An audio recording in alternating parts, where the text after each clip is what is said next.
Bismillahirrahmanirrahim. Persediaan untuk jihad. Setelah Allah Ta'ala menurunkan perintah berjihad, bukan saja dengan lidah, dengan tulisan, dengan harta, termasuk dengan senjata. Apabila perlu menghadapi musuh-musuh Islam yang menentang Islam dengan senjata, maka Allah Ta'ala mewajibkan berperang. Nak berperang ni mesti ada persediaan dia. Yang pertama, kekuatan akidah, kekuatan iman. Kemantapan akidah memainkan peranan yang penting dalam melaksanakan tugas jihad. Sehubungan dengan ini, Allah Subhanahu wa Ta'ala amat mengetahui sejauh mana keyakinan dan keimanan hamba-Nya. Allah yang Maha Penyayang itu tidaklah meletakkan sesuatu bencana atau ujian terhadap hamba-Nya yang beriman di luar dari batas kemampuan hasil dari ilmu dan amal dalam menyatakan Islam. Beramal dengan perintah Allah dan meninggalkan larangannya serta berjihad di jalannya. Ketahanan para sahabat menghadapi ujian di peringkat Makkiyah, peringkat berada di Mekah, telah melahirkan satu generasi, satu kumpulan yang bersedia menerima apa sahaja perintah untuk dilaksanakan. Sedia berkorban di jalan Allah, sama ada menang atau syahid, mati syahid, dan bersedia untuk mengisi kemenangan tersebut dengan perintah Allah Subhanahu wa Ta'ala. Segalanya dilakukan demi kerana cintakan mati mulia untuk menemui Allah Subhanahu wa Ta'ala dan mengotakan apa yang telah dikata, bukan sekadar cakap yang kosong sahaja. Allah Ta'ala tidak mewajibkan berperang ketika mereka berada di Mekah. Belum ada negara, imannya belum kuat lagi. Allah Ta'ala suruh mereka bersabar menghadapi ujian. Orang kafir buat macam-macam kezaliman, menyeksa mereka dan ada yang dibunuh. Allah Ta'ala tidak mengizinkan mereka bertindak dengan perang. Tak diizinkan lagi. Diajar supaya mereka bersabar. Diturunkan ayat-ayat Quran dalam surah-surah Makkiyah, surah yang diturunkan di Mekah. Antaranya surah Yasin yang mengisahkan Nabi-Nabi dan pengikutnya dibunuh oleh musuh-musuh Islam. Suratul Kahfi mengisahkan pemuda-pemuda yang beriman bersembunyi dalam gua, dan kisah Nabi-Nabi zaman dahulu yang menghadapi kezaliman kaum mereka dengan penuh kesabaran, tak lawan, sabar. Lawan sekadar yang mampu, ada juga sahabat-sahabat yang lawan, macam Sayyidina Umar, Sayyidina Hamzah, Sa'ad bin Abi Waqqas, diriwayatkan melawan musuh-musuhnya. Allah Ta'ala tak kata apa, Nabi tak kata apa. Peperangan tidak menjadi suatu perintah di masa itu. Mereka disuruh bersabar dengan penuh kesabaran. Setelah dididik selama 13 tahun di Mekah, diuji dengan kesabaran yang tinggi, menerima apa sahaja perintah Allah Subhanahu wa Ta'ala, berjaya tahan ujian ini. Mereka diperintah berhijrah ke Madinah, mendirikan kerajaan, mendirikan negara. Di masa itulah Allah menurunkan ayat supaya mereka berperang menentang musuh-musuh. Itu pun ada yang cakap besar. Masa belum Tuhan turun perintah perang, nak perang saja. Nak perang saja. Bila mari perintah perang, dak negara tidur. Cakap besar. Allah menurunkan ayat, ya ayyuhalladzina amanu lima taquluna ma la taf'alun kabura maqtan 'indallah an taqulu ma la taf'alun innallaha yuhibbul ladzina yuqatiluna fi sabilihi saffan ka'annahum bunyanun marsus. Wahai orang-orang yang beriman, jangan kamu bercakap apa yang kamu tidak buat. sangat besar pada kemurkaan Allah. Sekiranya kamu bercakap saja, kamu tak buat. Allah Ta'ala mengasihi mereka yang berperang pada jalannya dalam saf yang tersusun rapi, yang teratur, laksana bangunan yang didirikan daripada batu-batu yang diatur dan diikat dengan sekuat-kuatnya. Turun ayat ini. Ayat ini diturunkan menegur beberapa orang para sahabat yang bercakap besar. Macam kita learning lah. Ada juga cakap besar ni. Bila sampai masa takut menakut baik. Cakap besar saja. Ini ada. Ada yang sungguh-sungguh, yang ikhlas kerana Allah Ta'ala. Bila mereka beriman kepada Allah, beriman pada hari akhirat, adanya balasan syurga. Kehidupan ini bukan kehidupan atas dunia saja, sambung dari akhirat. Mereka percaya, mereka berjuang, sanggup menghabiskan harta, sanggup mengorbankan nyawa menghadapi ujian. Lahirnya golongan ini yang percaya, yang berebut untuk mati dalam perjuangan menegakkan Islam. Bukan berebut nak lari, berebut nak mati. Berebut nak mati dalam perjuangan untuk menegakkan Islam. Bukan nanti tunggu belajar ilmu dahulu baru nak perang. Itu penakut tu. Penakut. Mereka yang cintakan kematian, yang cintakan Allah bertemu dalam syurga, ini mereka yang benar-benar beriman. Bila mari kumpulan ini, barulah Allah Ta'ala turunkan ayat supaya berjihad dan berperang. Sehingga mereka boleh menghadapi musuh yang lebih besar, musuh yang lebih ramai. Seorang lawan 2, seorang lawan 70, seorang lawan 100, seorang lawan 1000. Mereka tidak undur dalam perjuangan. Lahirnya kumpulan-kumpulan ini. Allah Ta'ala menurunkan ayat-ayat mengesahkan kaum Bani Israel, orang Yahudi, yang ditunjuk oleh Allah Subhanahu wa Ta'ala pertolongan yang luar biasa bila mereka diselamatkan daripada negeri Mesir, berhijrah menyeberangi Laut Merah dengan mukjizat Nabi Musa memukul tongkatnya ke laut. Dia belahkan laut dua belah lorong, dilalui oleh Bani Israel. Sebaik saja mereka sampai ke seberang sana, Fir'aun kejar, Fir'aun ditenggelamkan oleh Allah Ta'ala. Mereka tengok pertolongan Allah di hadapan mata mereka. Bila Allah Ta'ala suruh mereka masuk ke Palestin. Palestin ditakluk oleh kaum Jabbarin, kaum yang gergasi, kaum yang besar. Allah Ta'ala uji Bani Israel masuk ke Palestin dengan perang, bukan dengan mukjizat Nabi Musa dengan tongkat itu. Sebab mereka berperang. Bila Tuhan suruh berperang, tiba-tiba Bani Israel berkata, "Idhab anta wa rabbuka faqatila inna hahuna qa'idun." Wahai Musa, pergilah dengan Tuhanmu. Kami tak mau pergi nak duduk sini. Kami tak bersedia. Ini kaum Bani Israel. Lalu Allah Ta'ala hukum mereka dengan sesak di padang pasir selama 40 tahun. Sesak musim sepak tula di padang pasir selama 40 tahun. Dengan makna mereka yang umur 20 tahun pada masa sesak itu, 40 tahun jadi 60. Hak tua-tua 40 mati dah. Yang umur 20 jadi 60. Uzur sama ada mati, uzur. Lahir generasi baru. Generasi baru yang dilahirkan pada masa mereka sesak selama 40 tahun. Orang muda-muda yang baru hidup dalam kesusahan padang pasir. Barulah mereka bersedia untuk masuk ke Palestin, memerangi kaum Jabbarin setelah Nabi Musa dan Nabi Harun wafat. Nabi Musa, Nabi Harun wafat. Tak sempat melihat. Menunjukkan bahawa perjuangan itu bukan mesti dilihat pada masa hidup. Nabi Musa dan Harun wafat. Disambung oleh Yusha' bin Nun alaihi salam yang menyambung perjuangan dan memimpin Bani Israel masuk ke Palestin. Ini dia. Allah Ta'ala sebut dalam Quran kisah umat zaman dulu supaya jadi pengajaran pada umat Muhammad sallallahu alaihi wasallam. Dan sebab itulah para sahabat bila Nabi ajak pergi ke Badar.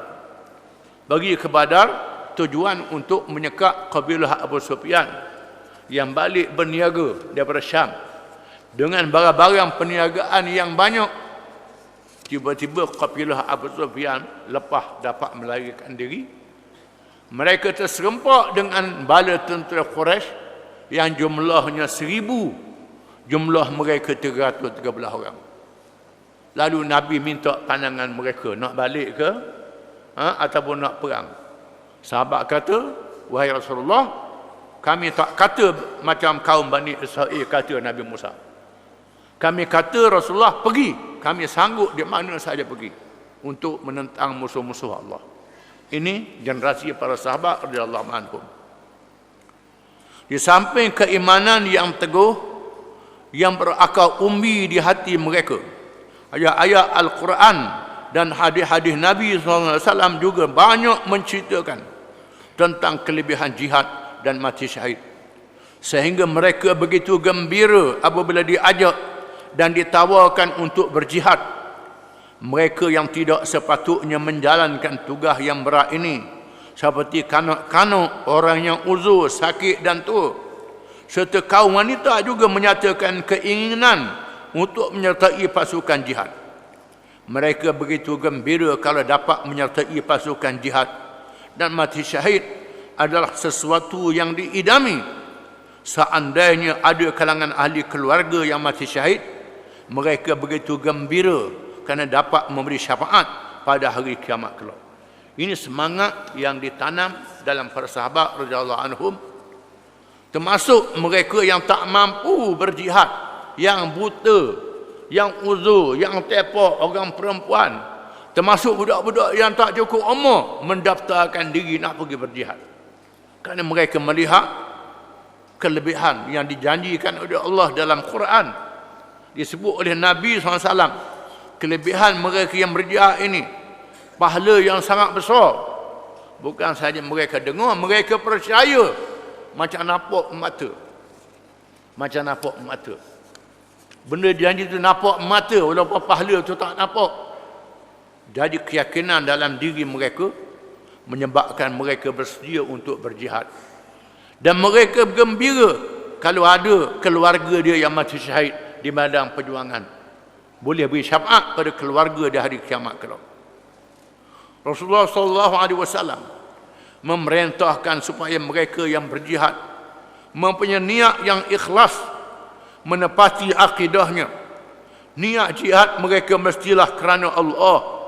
Berjihad bagi menegakkan kalimah Allah, bukan kerana dunia, seperti menunjuk-nunjuk, tamak kerana harta rampasan perang, sikap asabiyah dan sebagainya.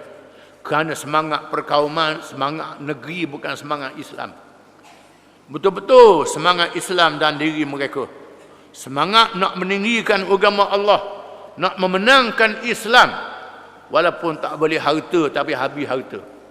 Walaupun habis nyawa, habis nikmat dunia, mereka sanggup berjihad. Ini akidah yang ditanam dalam diri. Percaya Islam ini benar, Islam ini betul, betul sungguh daripada Allah Ta'ala. Kita berjuang ni kerana Allah Ta'ala, bukan kerana lain. Dalam masa yang sama percaya pada pahala dan fadilat yang dijanjikan Allah di dalam Al-Quranul Karim. Siapa begitu sekali, mereka berebut. Rasulullah SAW memerintah supaya mereka yang berjihad mempunyai niat. Kesimpulannya, para sahabat telah membuktikan kepercayaan dan keyakinan mereka terhadap ayat-ayat Allah dan sabda Rasulullah SAW, serta mempamerkan kekentalan iman mereka menerusi jihad di medan Badar. Mereka buktikan dalam peperangan Badar. Mereka tidak berundur. Nabi kata, tidak ada siapa yang berperang pada hari ini muqbilan ghaira mudbirin ila adkhalallahul jannah, yang mara yang tak undur, malaikat Allah Ta'ala masuk ke dalam syurga. Lalu mereka berebut nak masuk syurga, berebut masuk syurga, tidak berundur, kecuali kerana undur mengambil langkah strategi peperangan. Itu dah apa? Undur bukan nak lari, undur sebagai satu strategi nak memerangkakkan musuh atau nak bergabung dengan kawan yang ada di belakang untuk menentang lagi. Bukan undur lari, tidak. Kalau undur lari termasuk dalam dosa besar disebut dalam Quran. Bila orang Islam berdepan dengan musuh, dia lari, dosa yang sangat besar. Sangat besar. Kerana orang Islam dia percaya kalau dia mati kerana menegakkan Islam, mati syahid, kelebihannya sangat besar. Kalau tak mati pun pahala sangat besar. Yang kedua, persediaan Madinah. Nabi buat persediaan. Walaupun Allah Subhanahu wa taala telah menjanjikan kemenangan kepada golongan Islam, tetapi janji yang mahal itu mestilah ada pengorbanan dan ikhtiar dari manusia sebagai menandakan sifat perhambaan kepada Allah Subhanahu wa taala. Kemenangan Islam mestilah melalui proses waqi', proses kenyataan dalam fitrah manusia, di samping meletakkan keyakinan yang sepenuhnya terhadap pertolongan Allah Subhanahu wa taala. Umat Islam mestilah membuktikan perhambaannya kepada Allah Subhanahu wa taala dengan menegakkan kalimah Allah serta mempunyai akidah yang kukuh. Walaupun Allah taala menjanjikan kemenangan kepada Islam, tetapi Allah taala uji harta, uji diri kita. Allah taala boleh beri menang dengan kun fayakun, perman jadi selalu Allah taala boleh buat. Tetapi Allah taala jadikan jihad ini, orang yang beriman sanggup menghadapi kesusahan, sanggup mengorbankan harta duit emas dia, mengorbankan diri dan keluarga dia, sanggup menyerahkan diri pada Allah taala. Allah taala boleh beri menang sekelip mata, tapi Allah taala jadikan lama, sehingga Nabi Nuh 950 tahun. Ada nabi-nabi ratus tahun, berpuluh-puluh tahun menghadapi ujian baru menang.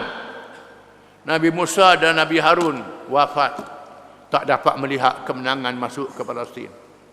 Disambung oleh orang lain. Ini dia Islam. Bukan hari ini esok menang lalu. Tidak, Allah Ta'ala jadikan lama. Ditenyeh, ditindah, ditekan, rebah bangun. Tujuannya ialah untuk nak balas pada hari kiamat kelak yang kekal abadi, yang selama-lamanya. Maka mereka diuji di alam dunia yang pendek ini. Umat Islam mestilah bersedia untuk menyumbangkan harta benda, peralatan, bekalan dan perbelanjaan bagi tujuan jihad, dan sumbangan itu hendaklah ikhlas kerana Allah, dan telah dijanjikan Allah ganjaran yang besar. Para mujahid mestilah mempunyai badan yang sihat serta tahu mengendalikan senjata. Semua ini ditaklifkan menurut kadar kemampuan yang ada, dan tidak semestinya sama dengan apa yang ada di tangan musuh.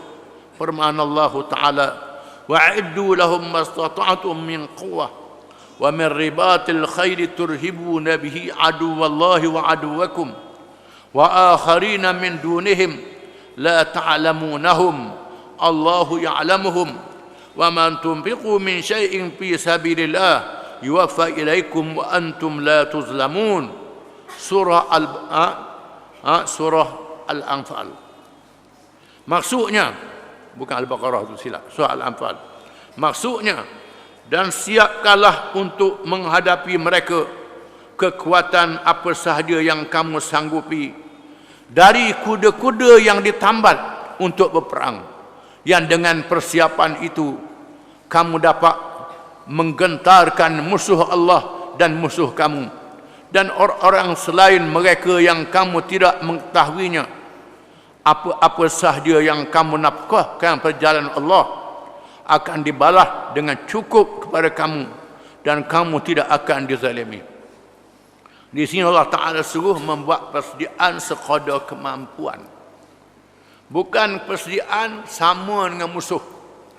Musuh dia kaya beribu kali ganda pada kita. Musuh dia ramah berkali ganda pada kita. Musuh dia alat-alat banyak kali ganda pada kita. Kamu orang Islam, wa'iddu lahum mastata'tum min quwwah, dan bersedialah kamu sekadar kemampuan kamu. sekadar kemampuan yang ada pada kamu. Mampu banyak mana, sekadar itulah. Tak apa, walaupun sikit, tak banyak macam musuh. Allah Ta'ala nak berkatkan apa yang kamu sumbang itu. Sehingga sumbangan duit, sumbangan harta fisabilillah digandakan dengan 700 kali ganda sekurang-kurangnya. Berbeza dengan sumbangan sedekah. Sumbangan sedekah buat masjid, sedekah orang miskin, orang susah, 10 kali ganda saja. 10 kali ganda. Kerana orang miskin kita nampak dia miskin.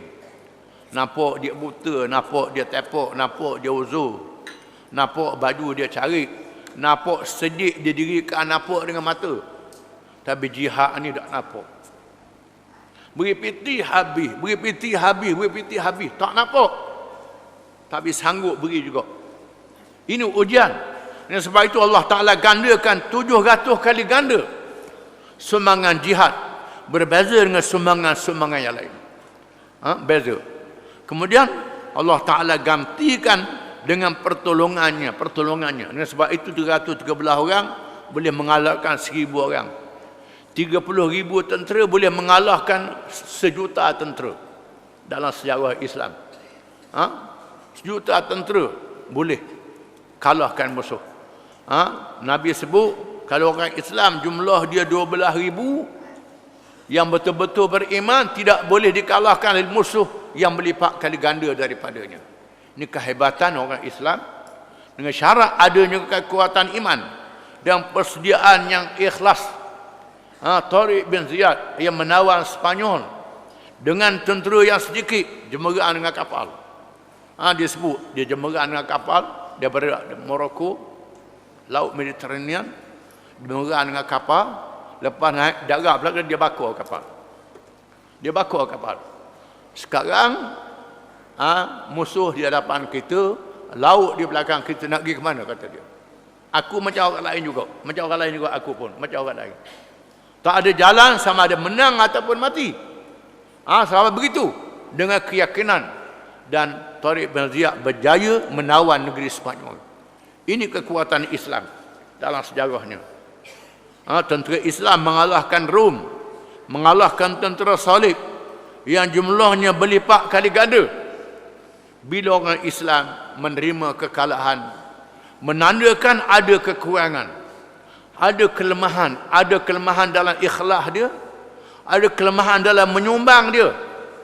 Kemampuan dia banyak, dia beri sikit saja. Allah Ta'ala tahu. Maka mereka tak layak mendapat kemenangan. Ini ujian Allah Ta'ala. Sehubungan dengan ini, Rasulullah SAW telah memerintahkan para sahabat radhiyallahu anhum supaya memberi sumbangan harta benda, perbekalan dan menyediakan senjata untuk peperangan yang diwajibkan Allah bagi menegakkan agamanya, menentang orang yang mengganggu dari mengancam dari luar dan dalam. Para sahabat radhiyallahu anhum telah melekatkan diri masing-masing dengan latihan senjata dan sukan yang memberi manfaat untuk melaksanakan tugas jihad. Rasulullah SAW telah membahagikan para sahabat kepada beberapa pasukan yang diberi tugas menurut keadaan semasa. Maka Nabi melatihkan para sahabat. Latih memanah, latih menggunakan pedang, menggunakan senjata yang pendek, latih menunggang kuda. Termasuk Nabi sendiri membuat latihan itu. Latih jalan kaki jauh, latih berlari. Sehingga disebut dalam hadis bagaimana seorang sahabat yang akal nak cuba kepandaian Nabi yang menunggang kuda. Masa Nabi tidur, dia pelonggor pelana kuda. Pelonggor pelana kuda. Nak suruh Nabi jejak, pelana tu musing, Nabi tak jatuh. Tak jatuh. Ini kehebatan.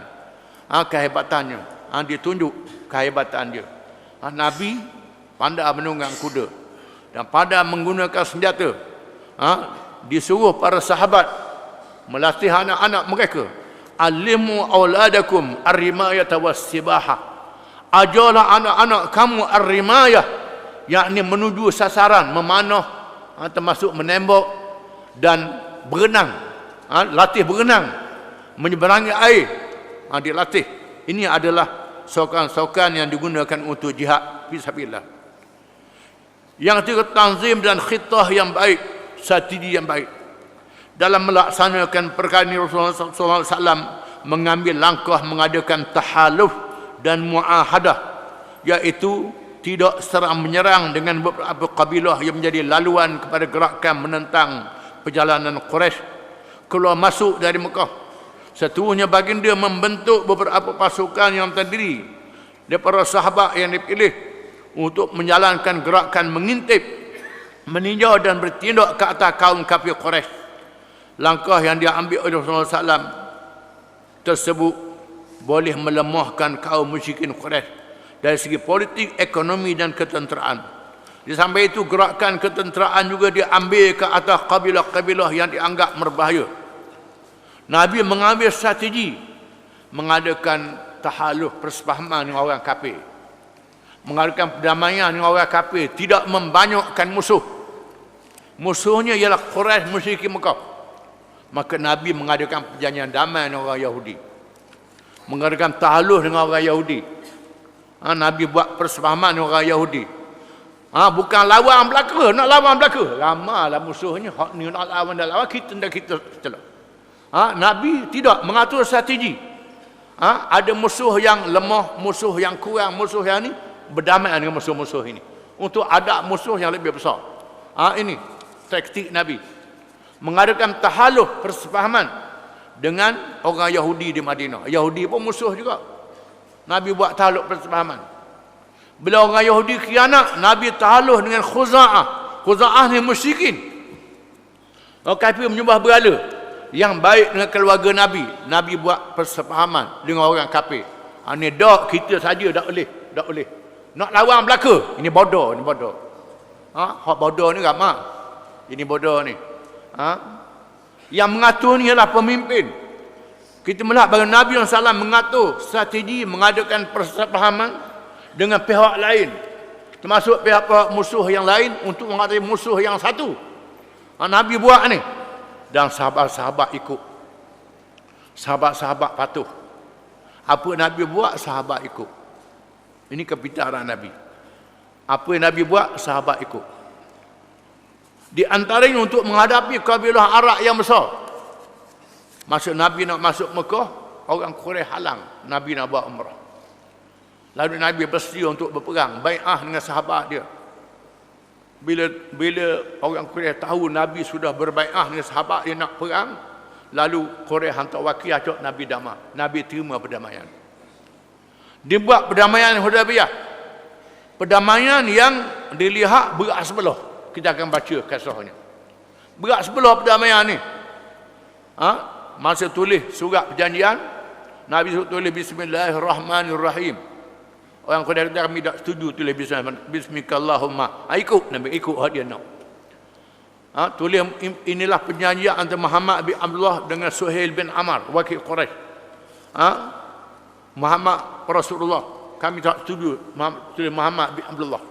Kalau tulis Rasulullah, kami masuk Islam, kami tak masuk Islam. Tulis ikut dia nak. Ikut dia nak. Mana-mana orang Islam Madinah yang melarikan diri ke Mekah tak dihantar balik. Mana-mana orang Mekah yang pergi ke Madinah dihantar balik. Jadi begitu. Orang Mekah pergi ke Madinah kena hantar balik. Orang Madinah pergi ke Mekah tak boleh hantar balik. Nabi kata terima.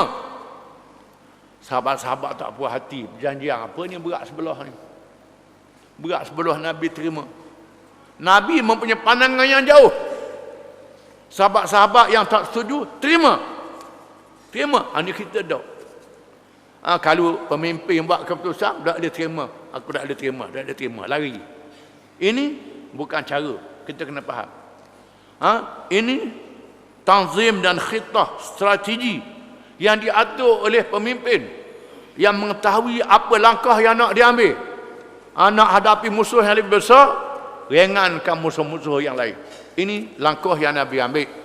Yang Nabi ambil sebelum Nabi mengisytiharkan perang terhadap musyrikin. Kita akan baca kemudian. Wallahu a'lam.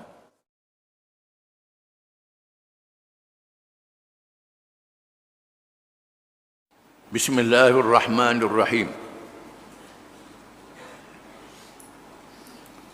Di antara gerakan ketenteraan yang awal diambil bila Allah Ta'ala mewajibkan berperang untuk menentang musuh-musuh yang menyerang Islam, menyerang penganutnya. Lalu Nabi SAW membentuk bala tentera untuk berperang. Di sini diterangkan beberapa operasi ketenteraan. Di antaranya ialah Saiful Bahar. Peristiwa ini berlaku pada bulan Ramadan, tahun pertama Hijrah.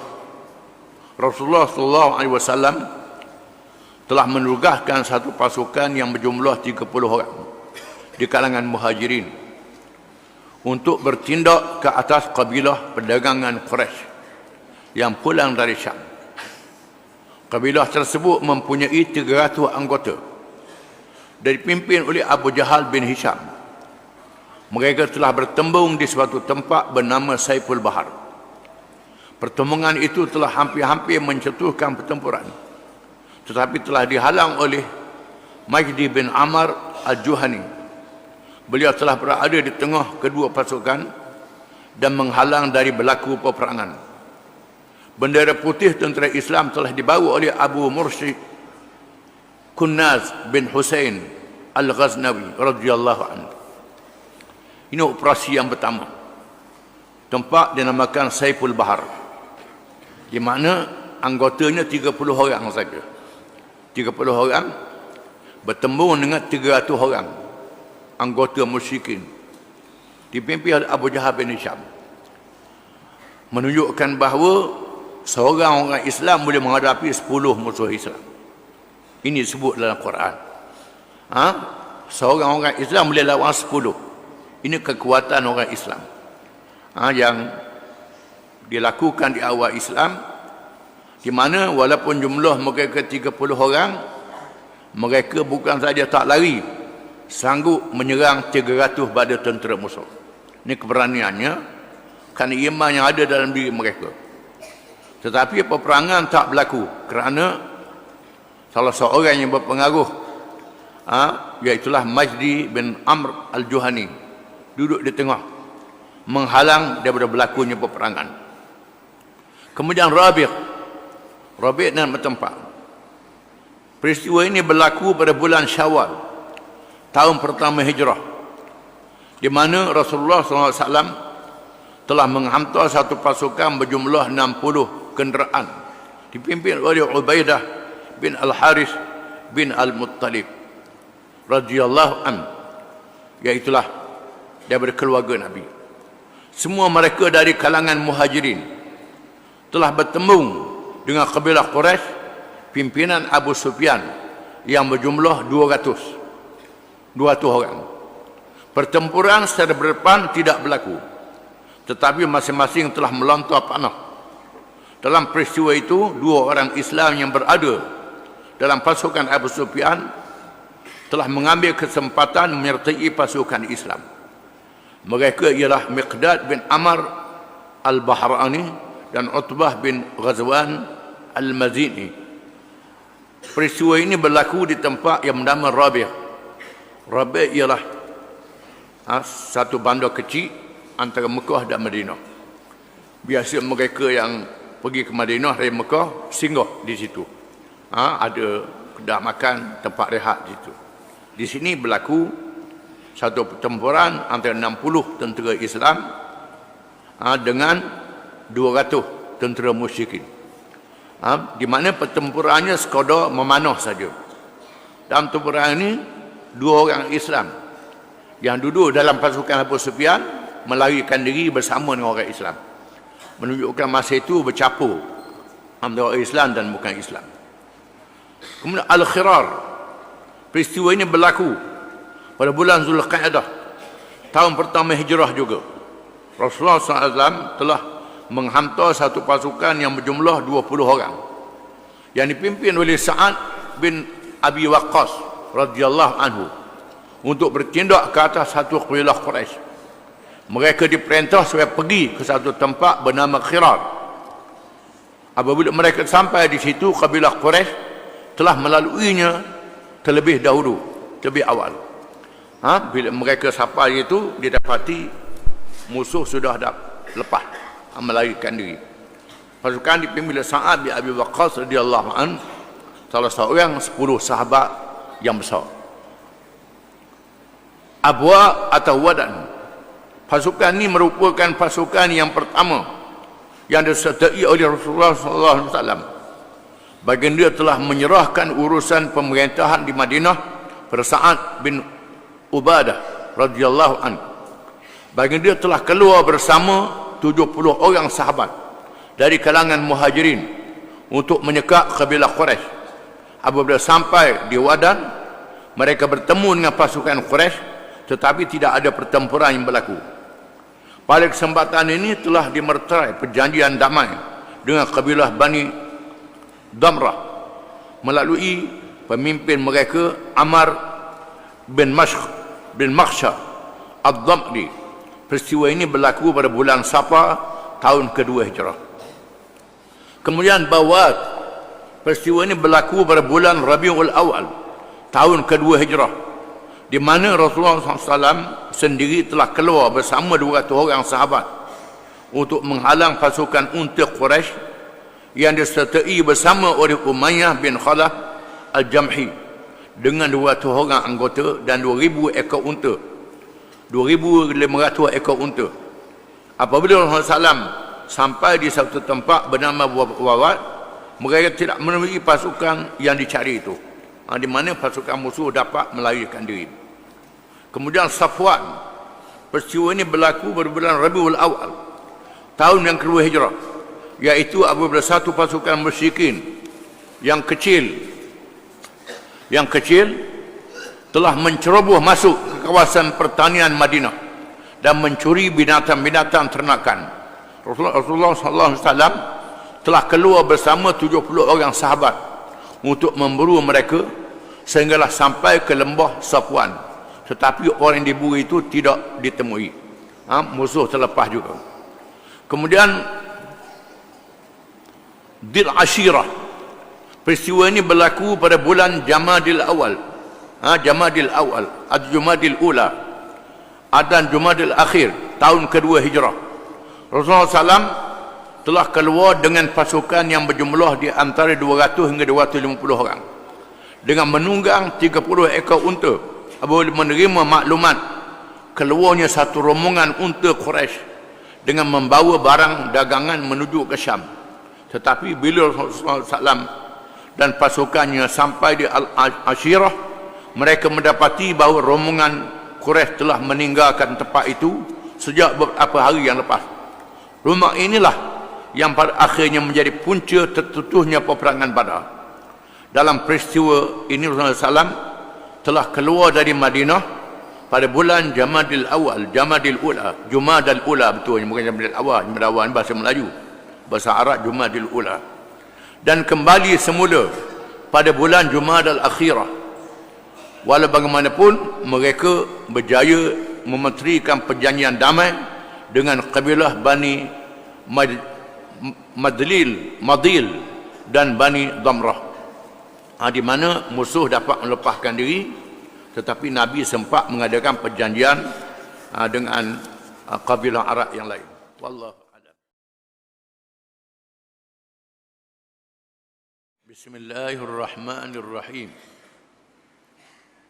Nakhlah. Peristiwa ini berlaku pada bulan Rajab tahun kedua Hijrah. Apabila Rasulullah SAW menugaskan 2 orang sahabat yang dipimpin oleh Abdullah bin Jahsh.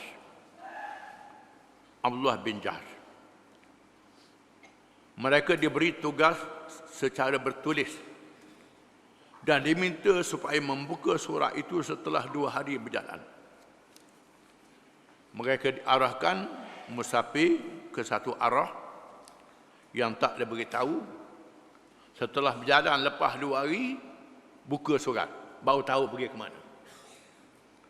Tujuannya apa? Tujuannya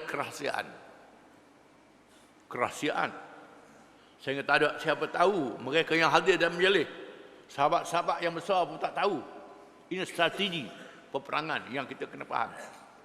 Ni dok kena tahu belaka, kalau tak tahu belaka tak mau ikut. Ni bodoh ni. Ni bodoh. Ni kena faham ni. Bukan kena tahu belaka. Ada perkara yang kita tak boleh beritahu. Pemimpin utama dia tahu. Ni kena faham. Tak boleh. Pemuda tak khabar kita. Ni kena faham ni. Kerana dalam bilik ramah ada pengintip. Ada macam-macam. Ada orang bercakap bawah. Cakap bawah, suka bercakap. Rahsia-rahsia dapat pada musuh. Ini hikmah. Nabi tugaskan 12 orang, ketua dia Abdullah bin Jahash. Abdullah bin Jahash ni daripada Mekah, kalangan muhajirin, kena anak beranak Nabi juga. Nabi kata jalan 2 hari dulu, lepas 2 hari baru buka surat. Kalau kena arwah lain kak, kena pusing balik pula lah. Tak ke lah. Mereka diberi tugas secara bertulis dan diminta supaya membuka surat itu setelah 2 hari berjalan. Setelah cukup tempoh yang ditetapkan, mereka membuka surat tersebut. Buka surat.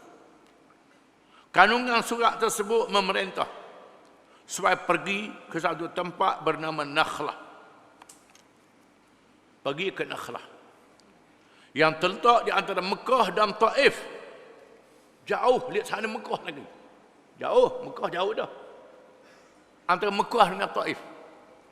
Suruh pergi di situ untuk mengintip gerakan Quraisy.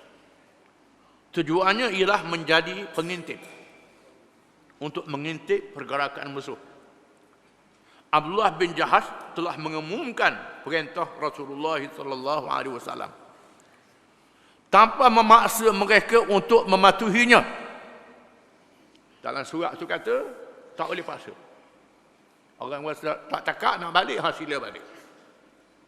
Ini hebat. Mereka yang sanggup berkorban saja. Kalau ada yang tak sanggup, balik. Ini arahannya. Balik mula.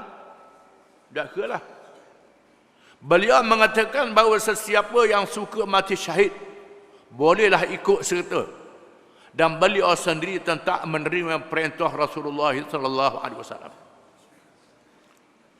Pergi ni pergi mati. Lihat sana pada negeri musuh lagi. Barang siapa yang nak mati syahid, mari. Aku nak mati syahid, kata Abdullah bin Jahash. Barang siapa yang tak sanggup, takut mati, balik. Akhirnya kesemua mereka memilih untuk patuh kepada perintah Rasulullah SAW dengan meninggalkan 2 orang anggota rombongan. 2 orang ditinggalkan, iaitu Sa'ad bin Abi Waqqas dan Utbah bin Ghazwan, kerana kedua mereka telah kehilangan unta tunggangan. 2 orang ni unta terlepas. Nak jalan kaki, tak gerak, kena naik unta. Unta tak ada, kena cari unta. Maka Sa'ad bin Abi Waqqas dengan Utbah bin Ghazwan, kerana kedua mereka telah kehilangan unta tunggangan dan berpatah balik mencari unta tersebut. Nak cari unta hilang. Sementara itu yang terus menuju ke Nakhlah telah bertembung dengan kabilah Quraisy yang membawa barang-barang, buah anggur, belulang dan lain-lain. 12 orang tinggal 10. Yang 2 orang Sa'ad bin Abi Waqqas dan Utbah bin Ghazwan radhiyallahu anhum. 2 orang ni terpaksa cari unta. Tinggal 10 orang. Bila sampai di Nakhlah, 10 orang ni terserempak dengan musuh, iaitulah kaum kafir Quraisy, musyrikin Quraisy, yang membawa barang-barang buah anggur dan belulang dan lain-lain. Antara anggota kabilah yang dikenali oleh mereka ialah Amr bin Hadrami. Memang dia orang Mekah, dia kenal lah. Antara yang ada dalam puak kafir ni Amr bin Hadrami dan 2 bersaudara iaitu Utbah bin Abdullah dan Naufal bin Abdullah bin Al-Mughirah dan Hakam bin Kaisan. Ini anggota dalam barang-barang, bawa barang musuh. Pasukan tentera Islam telah bermesyuarat sesama mereka. Bila tengok musuh hadir, mereka mesyuarat. Mereka berkata sesama mereka, kita sekarang berada di akhir bulan Rajab, iaitu bulan yang diharamkan berperang. Kalau kita menyerang mereka berarti kita mencabuli bulan haram. Tetapi jika dibiarkan, mereka akan pulang ke tanah haram begitu sahaja. Saudara-saudara, kita dalam bulan Rajab. Bulan Rajab, bulan yang diharamkan berperang. Ini pantang larang orang Arab yang diakui oleh Islam. Islam menerima. Kerana Islam menggalakkan perdamaian. Bulan Rajab tak boleh berperang. Bulan Zulhijjah, Muharram, tu dia 4 bulan. Al-Ashhurul Hurum. Bulan yang tak dibenarkan berperang. Termasuk bulan Rajab. Sekarang kita duduk di ujung bulan Rajab. Macam mana? Nak serang bulan ni bulan pantang. Bulan tak boleh berperang. Yang Nabi suruh hormat. Kalau kita tak serang, terlepas. Rugi kita. Kita nak mari jauh macam mana? Akhirnya mereka telah sepakat untuk menyerang rombongan Quraisy. Jangan berali bulan-bulan haram lah. Serang. Salah seorang anggota dari pasukan Islam telah melepaskan panah ke arah Ammar bin Hadrami bin Kaisan, tetapi berjaya membunuhnya serta menawan Uthman bin Hakam, Naufal bin Abdullah Uthman bin Hakam berjaya membunuh Ammar bin Hadrami dan menawan Uthman dan Al-Hakam. Naufal bin Abdullah dapat melepaskan diri dan pasukan Islam pulang ke Madinah dengan membawa unta rampasan dan orang-orang tawanan. Mereka balik ke Madinah, heret unta dan barang orang yang ditawan. Peristiwa ini merupakan pertempuran yang pertama. Di mana inilah kali pertama pasukan Islam dapat membunuh musuh dan menawan musuh. Ini kali yang pertama. Ini belum pada Badar lagi. Kali yang pertama, perang kecil. Apabila mereka tiba di Madinah, mereka telah ditegur oleh Rasulullah SAW dengan sabdanya, "Ma umirtukum biqitalin fi syahril haram." Nabi kata, aku tidak menyuruh kamu berperang pada bulan haram ini. Bulan ini bulan yang diharamkan berperang. Kena ikutlah. Mengapa kamu pergi serang juga? Ini akan jadi fitnah. Jadi fitnah. Orang kata Islam ni tak dali, kena perang saja. Lalu Nabi menegur mereka. Pasal apa mungkin perang juga bulan ni? Kan bulan yang diharamkan berperang. Kita kena hormat. Ukuran dari itu tidak ada apa-apa tindakan yang diambil terhadap unta dan orang-orang tawanan.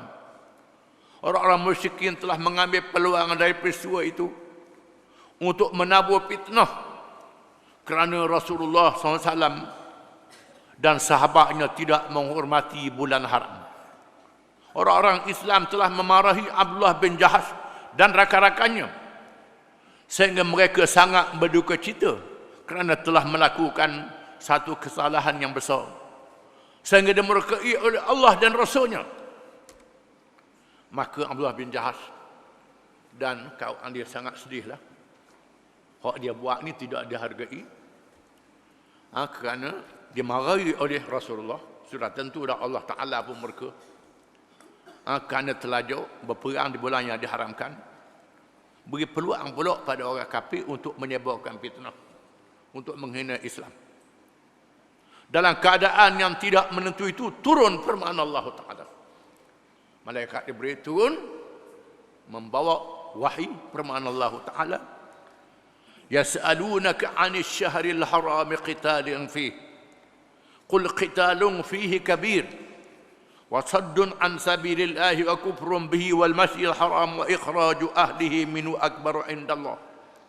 Wal fitnatu akbaru minal qatl. Wa la yazaluna yuqatilunakum hatta yaruddukum an dinikum in istata'u. Wa man yartadid minkum an dinihi fayamut wa huwa kafir Faulaika habitat a'maluhum fid dunya wal akhirah wa ulaika ashabun nari hum fiha khalidun. Tu ayat. Ayat dalam surah Al-Baqarah. Ayat 217. Maksudnya, mereka bertanya kepada wahai Muhammad SAW tentang berperang pada bulan haram. Katakanlah, berperang dalam bulan itu adalah dosa besar. Tuhan kata. Bila orang tanya mu, apa yang bulan haram ni, beritahu, berperang dalam bulan itu adalah dosa besar. Tetapi, menghalangi manusia dari jalan Allah, kufur kepada Allah, menghalangi masuk masjid haram, dan menghala penduduk darinya, lebih besar dosanya di sisi Allah. Allah Ta'ala kata, tetapi mereka menentang Islam. Mereka kufur terhadap Allah, menghala orang Islam dari Mekah. Itu lebih besar dosa pada berperang di bulan haram. Dan berbuat fitnah, menindas orang-orang yang beriman, lebih besar dosanya daripada membunuh. Mereka terus-menerus memerangi kamu sampai mereka dapat memurtadkan kamu dari agama kamu jika mereka mampu berbuat demikian. Tuhan kata, puak-puak ni cakap saja je. Kononnya hormat bulan haram. Mereka menentang kamu sepanjang masa. Tuhan kata. Kalau boleh mereka memurtadkan kamu daripada agama Islam, baru mereka berhenti. Barang siapa yang murtad dari kalangan kamu dari agamanya, lalu dia mati dalam keadaan kafir, maka amal mereka menjadi sia-sia di dunia dan akhirat. Dan mereka itulah penghuni neraka, mereka kekal di dalamnya. Mereka yang buat fitnah pada orang Islam lebih besar dosa daripada berperang di bulan haram. Tuhan kata. Dan memanglah orang kafir berusaha supaya kamu murtad daripada agama Islam, meninggal agama Islam. Allah Ta'ala beri amaran, barang siapa yang murtad daripada agama Islam, maka Tuhan hapuskan segala amal baik yang dibuat pada masa Islam. Bila orang tu dia Islam, semayang, puasa, pergi haji, sedekah, tolong orang, berzikir, berdoa, bertasbih, buat macam amal kebajikan, tiba-tiba batal Islam dia, dihapuskan semua pahalanya. Allah Ta'ala tak terima semua pahalanya. Semua pahalanya jadi sia-sia, dan di akhirat masuk neraka selama-lamanya dalam neraka. Ini padahnya mereka yang membatalkan Islam. Banyak kalangan kita ni duduk belajar, batal semayang, batal puasa, batal haji.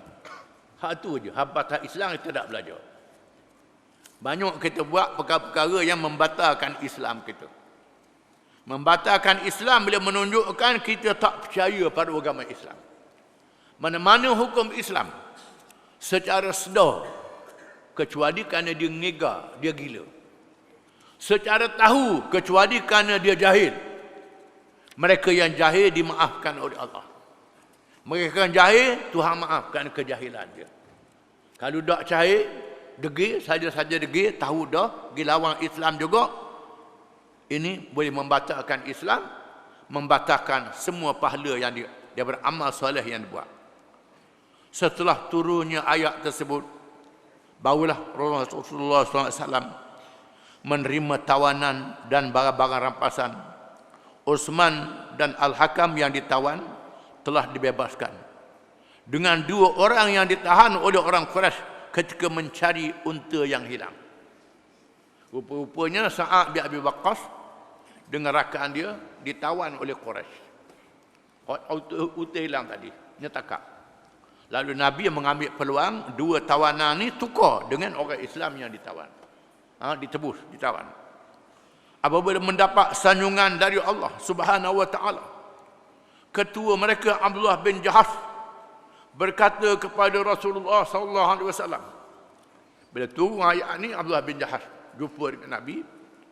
Ya Rasulullah, kami mahu peperangan supaya dikurniakan kepada kami ganjaran yang disediakan oleh Allah untuk orang-orang yang berjihad.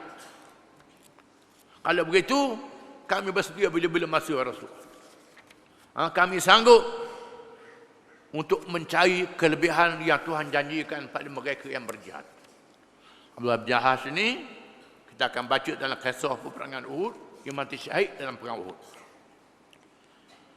Bila dia temu dengan Nabi, mengatakan kesediaan untuk berjihad. Allah saja kami sanggup pergi. Lalu turun firman Allah Ta'ala. Turun ayat lagi pula. Memuji mereka. Innal ladzina amanu wal ladzina hajaru wajahadu fi sabilillah ulaika yarjuna rahmatallah wallahu ghafurur rahim. Surah Al-Baqarah ayat 218. Sesungguhnya orang-orang yang beriman, orang-orang yang berhijrah dan berjihad di jalan Allah, mereka itu mengharap rahmat Allah, dan Allah Maha Pengampun lagi Maha Penyayang. Allah Ta'ala menurunkan ayat memuji mereka dengan bukan saja dapat pahala, diampunkan dosa-dosa mereka. Bersempena dengan peristiwa bersejarah itu, Allah bin Jahas radhiyallahu anhu telah bersyair. Allah bin Jahas ni dia seorang penyair. Bersyair secara spontan. Orang Arab memang macam dengan syair. Syair dia, ta'uduna qatlan fil harami azimatun wa a'zamu minhu law yara ar-rushd rashidu sudurukum amma yaqulu Muhammadun wa kafara bihi wallahi ra'in wa shahidu wa ikhrajukum min masjidillahi ahlahu li'alla yura lillahi fil baiti sajidu. Ini syair Abdullah bin Jahas. Maksudnya kamu mengira bahawa perang di bulan haram itu satu dosa yang besar, dan yang besar darinya jika melihatlah kecerdikannya oleh orang yang cerdik, kamu menghalang dari apa yang disabdakan oleh Muhammad, dan kamu mengingkarinya sedangkan Allah melihat dan menyaksikan. Kamu mengeluarkan diri dari masjid Allah akan ahlinya supaya tidak kelihatan lagi di rumah Allah itu orang yang sujud. Itu makna syair dia. Wallahu a'lam.